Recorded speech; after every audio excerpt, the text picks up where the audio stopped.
Hello viewers, welcome to the grow Telugu YouTube channel. తరచుగా ఎక్కువ మంది ఇన్వెస్టర్స్ వాళ్ళ యొక్క పోర్ట్ఫోలియోలో ఉండే అన్ని అసెట్స్ మధ్యలోనే అలొకేషన్ ఎంత చేయాలి, ఏ అసెట్‌కి ఎంతెంత పెట్టాలి అనే క్వెషన్ తరచు వాళ్ళకి అనిపిస్తూనే ఉంటుంది.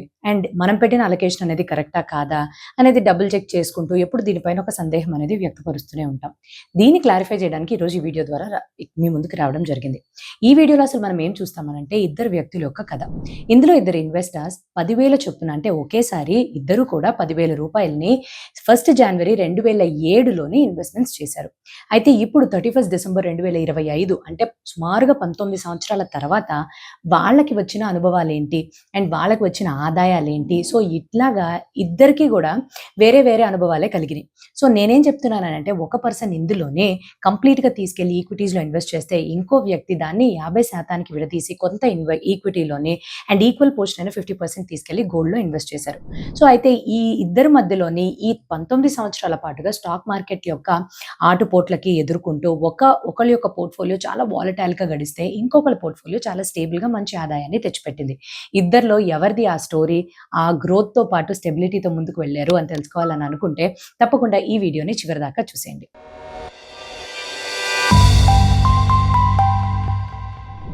సో ఇక్కడ మనందరికీ కూడా ఫస్ట్ క్వశ్చన్ ఏంటి అని అంటే ఈక్విటీస్లోనే తీసుకెళ్ళి మనం మొత్తం పెట్టేస్తే అసలు ఎలాగా, చాలా రిస్క్ ఉంటుంది కదా, వాలటాలిటీ గురవుతుంది కదా, మార్కెట్స్ అనేవి పైకి కిందకి అయినప్పుడు ఫస్ట్ అఫెక్ట్ అయ్యేది ఈక్విటీసే కదా అని అంటే ఇక్కడ ప్రాబ్లం అనేది ఈక్విటీస్లో పెట్టడం కాదు, దానివల్ల వచ్చే రిస్క్ వాలటాలిటీ వచ్చినప్పుడు ఎలా మనం దాన్ని హ్యాండిల్ చేస్తాం అనేది యాక్చువల్ ప్రాబ్లం. మీ పోర్ట్ఫోలియోలో మీరు ఎంతైతే మొత్తంగా ఇన్వెస్ట్ చేయాలి అని అనుకుంటున్నారో దాన్ని తీసుకెళ్లి ఒకే చోట పెట్టడం అనేది అస్సలు ఉచితమైన పనే కాదు, మనం ఎవరూ కూడా చేయము. కాకపోతే వివిధ రకాల asset classes. So asset classes అంటే ఏవేమి ఉంటున్నాయి? Equities, debt, gold, silver and మిగతా వాటి రకాలు. సో రకరకాల అసెట్ క్లాసెస్లో మనం ఎంత అనేది పెట్టాలి అని. సో అసెట్ క్లాసెస్ అంటే ఏంటో తెలిసింది, కానీ ఒక అసెట్కి మధ్యలో ఇంకో అసెట్కి, రెండు అసెట్స్ మధ్యలో ఉండే ఒక రిలేషన్షిప్ని మనం కొలవచ్చు. ఆ స్టాటిస్టికల్ మెషర్ని కోరిలేషన్ అని అంటారు. ఎప్పుడైనా ఒక అసెట్లో ఎంత అలొకేట్ చేయాలి, మన పోర్ట్ఫోలియోలో ఈ అసెట్లో ఇంత మాత్రమే చేయాలా, ఇంకొక అసెట్లో పెంచొచ్చా తగ్గించొచ్చా అనే విషయాన్ని మనము ఈ కోరిలేషన్ తోటి కొంచెం అండర్స్టాండ్ చేసుకోవాల్సి ఉంటుంది. సో కోరిలేషన్ అంటే ఏంటి? కోరిలేషన్ అనేది రెండు అసెట్స్ మధ్యలోని ఏం సంబంధం ఉంది అనే దానికి ఒక స్టాటిస్టికల్ కొలత లాంటిది. సో ఇది -1 నుంచి 1 మధ్యలోని రేంజ్ అవుతుంది. సో -1 అంటే ఏంటి? ఆ రెండు అసెట్స్ మధ్యలోనే అస్సలు ఎటువంటి సంబంధము లేదు, ఇండిపెండెంట్గా ఒక అసెట్ పెరిగినట్టయితే ఇంకో అసెట్ క్లాస్ తగ్గుతుంది. అటువంటి నెగటివ్ కోరిలేషన్ ఉన్నదాన్ని మనం -1 కింద అంచనా వేస్తాము. అస్సలు రిలేటెడే కాదు అన్న వాటికి -1 అనే లెక్కని ఇస్తాము. 1 అంటే -1కి ఆపోజిట్, అంటే ఈ రెండు అసెట్స్ కూడా బాగా దగ్గరగా చాలా మంచి సంబంధంతో ఒక అసెట్ పెరిగితే ఇంకో అసెట్ పెరగడం, ఒక అసెట్ తగ్గితే ఇంకో అసెట్ కూడా తగ్గిపోవడం, సో సేమ్ డైరెక్షన్లో వెళ్తాయి. జీరో కూడా ఉంటుందండి కోరిలేషన్లో. సో ఈ జీరో అని అంటే ఏంటంటే స్టాక్ మార్కెట్స్ సంబంధం లేకుండా ఈ రెండు అసెట్స్ మధ్యన కూడా సంబంధమే లేకుండా వాటికి తగినట్టుగా బిల్డ్ అవుతూ, అంటే ఒకటి పెరిగితే ఒకటి తగ్గడము, సో అసలు పట్టించుకున్నట్టుగా ఇండిపెండెంట్గా బిహేవ్ చేస్తూ ఉంటాయన్నమాట. సో అయితే ఏదైతే -1 అయితే ఉంటుందో దీన్ని మనం నెగటివ్ కోరిలేషన్ అని అంటాం.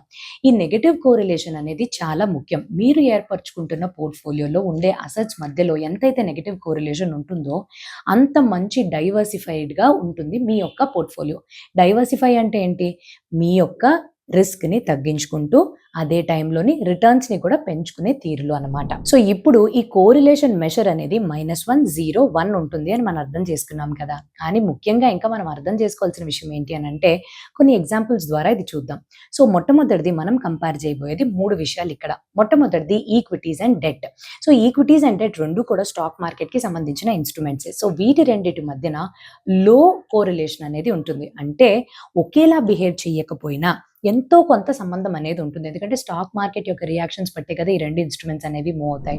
సో మనం దీన్ని ఎలా చూడాలి అని అంటే ఈక్విటీస్ పరంగా కానీ చూస్తే వీళ్ళు ఎప్పుడు కూడా దీర్ఘకాలికంగా మంచి క్యాపిటల్ అప్రిసియేషన్ ఇవ్వాలి అనే దృష్టి మీద నడుస్తూ ఉంటుంది ఇటు సైడ్. డెట్ విషయానికి వస్తే క్యాపిటల్ అప్రిసియేషన్ కొంత ఉన్నప్పటికీ కూడా రెగ్యులర్గా అంటే కన్సిస్టెంట్గా మీకు స్థిరమైన ఆదాయాన్ని తెచ్చిపెట్టే తీరులో ఈ రెండిటి విషయాల మీద కూడా ఫోకస్ చేస్తుంది. సో మీ యొక్క పోర్ట్ఫోలియో అలొకేషన్లో మీ యొక్క రిస్క్ని బట్టి ఎక్కువ రిస్క్ తీసుకోగలిగి చేయగలిగి ఎక్కువ కాలానికి వెయిట్ చేయగలిగితే ఈక్విటీస్‌లో ఎక్కువ అలొకేషన్ అండ్ నాకు కాదు స్థిరమైన ఆదాయం రావాలి అని అనుకుంటే డెట్‌లో కొంచెం ఎక్కువ అలొకేషన్ పెట్టుకోవాలి. ఇప్పుడు నెక్స్ట్ మనం పోల్చబోయేది గోల్డ్ అండ్ సిల్వర్‌ని డెట్ అండ్ ఈక్విటీతో పాటు. గోల్డ్‌ని గాని తీసుకొని ఈక్విటీస్‌తో పోలిస్తే నెగెటివ్ కోరిలేషన్ ఆపోజిట్‌లో వెళ్తది. స్టాక్ మార్కెట్స్ బాగా పెర్ఫార్మ్ చేసినప్పుడు ఈక్విటీస్ ఎంత బాగా పెర్ఫార్మ్ చేస్తాయో గోల్డ్ అంత రివర్స్ అయిపోతుంది. ఎప్పుడైతే వాలటాలిటీకి అస్థిరత్వానికి స్టాక్ మార్కెట్స్ గురైనప్పుడు ఈక్విటీస్ వెంటనే పడిపోయినట్టు గోల్డ్ అనేది చాలా బాగా పెర్ఫార్మ్ చేస్తుంది. సో అందుకనే మనం దీన్ని మనం ఒక క్రైసిస్ కమోడిటీ అని అంటూ ఉంటాం. క్రైసిస్ కమోడిటీ అంటే ఎటువంటి క్రైసిస్ సిట్యుయేషన్‌లో అయినా కూడా ఇది మంచి ప్రొటెక్షన్‌ని అందిస్తుంది అని. అయితే గోల్డ్‌కి, డెట్‌కి మధ్య ఉండే కోరిలేషన్ ఏంటి? లో కోరిలేషన్ అని చెప్పొచ్చు. మరీ నెగెటివ్ కాదు కానీ లోగా కోరిలేషన్ అనేది ఉంటుంది. సో ఇక్కడ మనం గోల్డ్‌ని చూసినట్టుగానే సిల్వర్ కూడా ఒక మంచి కమోడిటీగా మారింది. ఎక్కడైతే 2 విషయాలకి మొట్టమొదటిది ఇండస్ట్రీస్‌లో చాలా చోట్ల సిల్వర్‌ని వాడుతున్నారు. అండ్ దానితో పాటు సిల్వర్ అనేది ఒక ప్రెషియస్ మెటల్ హెడ్జ్. గోల్డ్‌కి ఈక్వలెంట్ కాకపోయినా ఇప్పుడు గోల్డ్ లాగే దీన్ని కూడా ట్రీట్ చేస్తున్నారు. సో సిల్వర్‌లో కూడా మీ యొక్క అసెట్ అలొకేషన్‌ని మీరు పెట్టుకోవచ్చు. సో నిపుణులు ఏమంటున్నారు అనంటే మీ యొక్క పోర్ట్‌ఫోలియోలో 10-15% వరకు గోల్డ్ అండ్ సిల్వర్‌లో కూడా ఇన్వెస్ట్‌మెంట్స్ చేయొచ్చు అని అంటున్నారు. గోల్డ్ అండ్ సిల్వర్‌లో ముఖ్యంగా గోల్డ్‌లో మీ యొక్క అలొకేషన్ ఎక్కువ ఉంచుకోవాలి. ఎందుకంటే సిల్వర్ అనేది కొంచెం వల్నరబుల్ అసెటే. స్టాక్ మార్కెట్స్ ఎప్పుడైనా పడిపోతే అస్థిరత్వానికి గురైతే సిల్వర్ అనేది పడిపోవడానికి కూడా ఛాన్సెస్ ఉంటాయి. ఎందుకంటే ఇది ఇండస్ట్రీలో ఎక్కువగా వాడబడుతుంది కాబట్టి ఇండస్ట్రీ యొక్క పెర్ఫార్మెన్స్ ఇక్కడ అఫెక్ట్ అవుతుంది కాబట్టి ఇది మనం మైండ్‌లో ఉంచుకోవాలి. సో 10-15% మీ యొక్క అలొకేషన్‌ని గోల్డ్ అండ్ సిల్వర్‌లో కూడా మీరు పెట్టడానికి అలాగా ప్లాన్ చేసుకోవాలి. అండ్ మూడవది దేని మధ్యలో కంపారిజన్ అంటే మన డొమెస్టిక్ ఈక్విటీ మార్కెట్స్‌ని ఇంటర్నేషనల్ మార్కెట్స్‌తో సో ముఖ్యంగా యూఎస్ మార్కెట్స్‌తో గాని పోల్చినట్టయితే వీళ్ళకి సెమీ స్ట్రాంగ్ కోరిలేషన్ అనేది ఉంది. మొత్తం మనకి ఒకేలాగా నడవకపోయినా బట్ స్టాక్ మార్కెట్స్‌లో ఉండే ఏవైతే మూవ్‌మెంట్స్ ఉంటాయో సెమీ స్ట్రాంగ్‌గా అంటే వీళ్ళ కొంత వరకు 2 ఒకే పాదంలో నడిచేటట్టుగా ఉంటాయన్నమాట. అందుకనే నిపుణుల యొక్క దిశలోని వాళ్ళు చెప్తున్నదేంటి, వాళ్ళ సూచనలేంటి అనంటే 10-20% మధ్యలోనే ఇంటర్నేషనల్ ఫండ్స్ ముఖ్యంగా యూఎస్ స్టాక్ మార్కెట్స్‌లో ఉండే కంపెనీ స్టాక్స్‌లోని గాని ఇన్వెస్ట్‌మెంట్స్ చేసినట్టయితే ఇదొక మంచి డైవర్సిఫికేషన్ యాంగిల్‌లో కూడా పనికొస్తుంది అని చెప్తున్నారు. సో ఎందుకు మనం ఇంటర్నేషనల్ ఫండ్స్‌లో పెట్టాలి? సో ముఖ్యంగా దానికి కావాల్సిన తెలిసిన రీజన్ ఏంటంటే డాలర్ ఎప్పుడైతే అప్రిషియేట్ అవుతుందో దాని యొక్క లాభాల్ని పొందడానికి మనం ఆ మార్కెట్స్‌లో ఇన్వెస్ట్‌మెంట్స్ చేస్తేనే కదా తెలుస్తుంది. 2016లో మన దేశంలో డిమానిటైజేషన్ అయినప్పుడు 2018లో ఐఎల్ఎండ్ఎఫ్ఎస్ యొక్క డెట్ క్రైసిస్ రావడం, ఆ డెట్ డిఫాల్ట్ చేయడం వల్ల వచ్చిన క్రైసిస్ ఈ రెండిటి యొక్క ఎఫెక్ట్ మన స్టాక్ మార్కెట్స్ పైన ఎక్కువ ప్రభావం చూపించినప్పటికీ యూఎస్ స్టాక్ మార్కెట్స్ పైన అసలు ప్రభావం అనేది చూపించలేదు. సో ఇలాగా మన యొక్క అలొకేషన్‌ని మనం పెంచుకున్నప్పుడు, చాలా డైవర్సిఫై చేసుకున్నప్పుడు, ఇటువంటి వాటిలో ఇన్వెస్ట్ చేసుకున్నప్పుడు మంచి రిటర్న్స్ దానికి తగినట్టుగానే యావరేజ్ అవుట్ అవుతాయని తెలుస్తుంది. సో ఇది ఫస్ట్ క్వెషన్. అసలు కోరిలేషన్ అంటే ఏంటి? అసెట్ అలొకేషన్ ఏంటి? వివిధ రకాల అసెట్ క్లాసెస్ మధ్యలో ఉండే సంబంధం ఏంటి? ఇదైన తర్వాత నెక్స్ట్ మనందరికీ వచ్చేది ఐడియల్ అలొకేషన్ ఏంటి? ఏమన్నా మ్యాజిక్ నంబర్ ఉందా? ఇంత తీసుకెళ్ళి ఈక్విటీస్‌లో, ఇంత తీసుకెళ్ళి డెట్‌లో అలా ఏ మ్యాజిక్ నంబర్ అయితే ఉండదు. సో మనం దీన్ని వివిధ రకాల ఎగ్జాంపుల్స్‌తో అర్థం చేసుకుందాం. సో నేను ఒక 4 టైప్ ఆఫ్ పోర్ట్‌ఫోలియో ఇన్వెస్ట్‌మెంట్స్‌ని చెప్తా. 100% తీసుకెళ్ళి ఈక్విటీలో పెట్టడం, 100% తీసుకెళ్ళి గోల్డ్‌లో పెట్టడం, 50% ఈక్విటీ, 50% గోల్డ్‌లో, 80% ఈక్విటీస్‌లో, 20% గోల్డ్‌లో. సో ఇలా ఈ 4 పోర్ట్‌ఫోలియోస్‌ని తీసుకొని మనం 19 సంవత్సరాలు ఎక్కడైతే వీడియోని మనము 1/1/2007 జనవరి 1, 2007 నుంచి 31 డిసెంబర్ 2025 మధ్యలో ఈ 19 ఇయర్స్ పీరియడ్‌లోని మనము దీని యొక్క రిటర్న్స్‌ని గాని పోల్చి చూసినట్టయితే ఎటువంటి విషయాల్ని తెలుసుకోవచ్చు అనంటే ఇప్పుడు గాని మీరు టేబుల్‌ని చూస్తే 19 సంవత్సరాల పాటుగా అత్యధికమైన రిటర్న్స్ ఇచ్చింది ఏంటి అనంటే ముఖ్యంగా 50-50 ఈ పర్సెంటేజ్ 50 తీసుకెళ్ళి ఈక్విటీలో 50% గోల్డ్‌లో ఏదైతే పెట్టామో అండ్ 80-20 80 తీసుకెళ్ళి ఈక్విటీస్ 20% తీసుకెళ్ళి గోల్డ్‌లో పెట్టామో హైయెస్ట్ రిటర్న్స్‌ని ఇచ్చింది. అండ్ ఈ పోర్ట్‌ఫోలియోని గాని చూస్తే బ్యాలెన్స్డ్‌గా వాటి యొక్క స్టాండర్డ్ డీవియేషన్ మామూలుగా 100% ఈక్విటీ 100% గోల్డ్‌లో పెట్టిన దానికన్నా చాలా తక్కువలో ఉన్నాయి. సో ఇదొక బ్యాలెన్స్డ్ పోర్ట్‌ఫోలియో అనొచ్చు. రిటర్న్స్ ఎక్కువే, అలా రిస్క్ కూడా తక్కువే. కాకపోతే ఇక్కడ ముఖ్యంగా గుర్తుపెట్టుకోవాల్సిన విషయం ఏంటంటే 2025లోని గోల్డ్ అత్యధికమైన రిటర్న్స్ తీసుకొచ్చి ఇచ్చింది 75%. సో అందువల్ల కూడా ఈ పోర్ట్‌ఫోలియోస్ కొంచెం ఎక్కువ స్క్యూడ్‌గా కనిపించొచ్చు.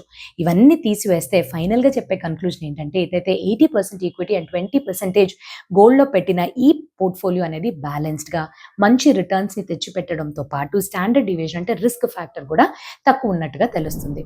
అండ్ రెండవది ఇప్పుడు మనం స్టార్ట్ చేస్తున్నాం. ఓకే అండి ఈ 50-50, 80-20, 100 ఇవన్నీ మనకు తెలియట్లేదు. కానీ వివిధ రకాల డైవర్సిఫికేషన్ చేసుకోవాలి అని అంటే multi asset allocation funds MAAF ఈ పర్టిక్యులర్ ఫండ్స్ అనేవి చాలా బాగుంటాయి. అంటే హైబ్రిడ్ మ్యూచువల్ ఫండ్స్ లాంటివి. ఏవైతే అసెట్స్‌ని మనం ఇక్కడ ఇన్వెస్ట్ చేస్తామో మినిమమ్ 10%ని తీసుకొని వెళ్ళి వివిధ రకాల అసెట్ క్లాసెస్ అంటే ఈ అసెట్ క్లాసెస్ మధ్యలో ఉండే కోరిలేషన్ ఎయిదర్ లోగా ఉండడమో, నెగెటివ్‌గా ఉండడమో సో ఇలా చేయడం వల్ల మీ యొక్క రిస్క్ అనేది బాగా డైవర్సిఫై అవుతుంది. అండ్ రిటర్న్స్ కూడా మార్కెట్ కండిషన్స్‌తో పాటుగా యావరేజ్ ఔట్ అయ్యి మంచి రిటర్న్స్ అనేవి కూడా మీకు అందిస్తాయి. కాకపోతే ఇటువంటి ఫండ్స్‌లో ఇన్వెస్ట్‌మెంట్స్ చేయడానికన్నా ముందు ఒక్కొక్క మల్టీ అసెట్ అలొకేషన్ ఫండ్స్ అనేవి ఒక్కొక్క ప్రపోర్షన్‌లోని ఈక్విటీస్, డెట్, గోల్డ్, సిల్వర్‌లోని ఇన్వెస్ట్‌మెంట్స్ చేస్తాయి. సో మీరు చాలా క్షుణ్ణంగా అసలు మీ యొక్క లెవెల్‌ని బట్టి ఎటువంటి అలొకేషన్ ఉంటే బెటర్‌గా ఉంటుందని ఒక చిన్న అనాలిసిస్ చేసుకున్న తర్వాత ఎంటర్ అవ్వాలి. అండ్ రెండో విషయం ఇప్పుడు గాని మీరు టేబుల్ పైన చూసినట్టయితే 1, 3, 5 ఇయర్స్ మధ్యలోనే ఈ particular multi asset allocation funds అనేవి ఎటువంటి యావరేజ్ రిటర్న్స్‌ని ఇచ్చాయి అనేది మీకు చూపిస్తున్నాం. ఇక్కడ కూడా చూస్తే డీసెంట్ రిటర్న్స్ వచ్చినట్టే తెలుస్తుంది. అండ్ నెక్స్ట్ మనం దీన్ని total return index Nifty 200 total return ఇండెక్స్‌తో పోలుద్దాం. ఈ నిఫ్టీ 200 టోటల్ రిటర్న్ ఇండెక్స్ అంటే Nifty 100 and Nifty midcap 100 కూడా ఇందులో ఉంటూనే ఉంటాయి. సో ఇవన్నిటిని కలిపి ఎప్పుడైతే మనము చాలా బేరిష్ ఫేజ్‌లోకి వెళ్ళామో అంటే 2024 అక్టోబర్ మధ్యలోంచి 2025 ఏప్రిల్ మధ్యలో చూస్తే స్టాక్ మార్కెట్స్ బేరిష్ ఫేజ్‌లోకి వెళ్ళినప్పుడు రిటర్న్స్ వీటి రెండు మధ్యన కంపేర్ చేసి చూసినట్టయితే మొట్టమొదటిది multi asset allocation funds 1.92% return ఇస్తే అక్కడ Nifty 200 total return index -7.79 returns అనేవి ఇచ్చాయి. సో ఎందుకు ఇంతలాగా వేరియేషన్ అని అంటే ముందే చెప్పినట్టుగానే ఇవి వివిధ రకాల అసెట్ క్లాసెస్‌లో ఇన్వెస్ట్‌మెంట్స్ చేస్తారు కాబట్టి మన రిస్క్‌ని తగ్గిస్తూ రిటర్న్స్ అనేవి యావరేజ్ అవుట్ అవుతాయి మార్కెట్స్ యొక్క పరిస్థితిని బట్టి. So multi asset allocation funds అనేది స్ట్రాటజికల్‌గా వాళ్ళు ముందుగానే డైవర్సిఫై చేసుకోవాలి, ఎంతో కొంత పర్సెంటేజ్ చేసుకోవాలి అనే ఒక దానితో ముందుకు వెళ్తారు కాబట్టి మన రిస్క్ అనేది తగ్గుతుంది. పోర్ట్‌ఫోలియో అనేది బ్యాలెన్స్డ్‌గా కనిపిస్తుంది. సో అదండి ఏదైతే ఒక బ్యాలెన్స్డ్ పోర్ట్‌ఫోలియో నిర్మించుకోవడానికి మ్యాజిక్ నంబర్స్ ఉన్నాయా? లేకపోతే ఎంత పర్సెంట్ ఇక్కడ పెట్టాలా, అక్కడ పెట్టాలా అనే కన్‌ఫ్యూజన్స్‌ని ఈ పర్టిక్యులర్ వీడియో ద్వారా నేను ఎలిమినేట్ చేశానని అనుకుంటూ ఇది ఒక ఎడ్యుకేషనల్ కంటెంట్ కోసం మాత్రమే వ్యూ చేయాల్సింది అండ్ మీ యొక్క డ్యూ డిలిజెన్స్ చేసుకున్న తర్వాతే ఎటువంటి ఫైనాన్షియల్ డెసిషన్స్ తీసుకోవాలి అని కోరుకుంటూ ఇంకా మంచి వీడియోతో మీ ముందుకు రావడానికన్నా ముందు have a happy and very safe investment. Thank you.